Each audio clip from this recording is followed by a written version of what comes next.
শুক্রবার মানেই কিন্তু বান্দরা ভাঙা মসজিদে হাজার হাজার মানুষের মেলা। বন্ধুরা, আজ আমরা চলে এসেছি বান্দরা ভাঙা মসজিদে। দেখতেই পাচ্ছেন আপনারা কত মানুষের মেলা এখানে। প্রতিদিন হাজার হাজার মানুষ ঢাকা শহর বা বিভিন্ন শহরে দূর দূরান্ত থেকে বিভিন্ন এলাকার মানুষজন এখানে আসে।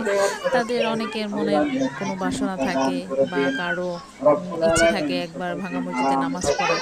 নানান ধরনের ইচ্ছা আকাঙ্ক্ষা নিয়ে কিন্তু এই ভাঙা মসজিদে শুক্রবার দিন মানুষ নামাজ আদায় করতে আসে। অনেকে বাচ্চাদের সিন্নি মুখে দেওয়ার এখানে নিয়ে আসে।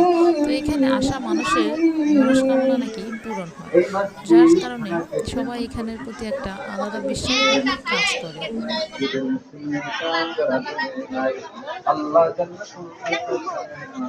দিয়ে এই মসজিদের মোহাম্মদ তোমাদের উপন্যাস করেছেন, প্রত্যেককে মহাব্রত বহন করার তৌফিক দান করে দিয়ে রব্বুল আলামিন এই মসজিদের মুসল্লি যারা জীবিত আছে আল্লাহ সকলকে দান করে দিন।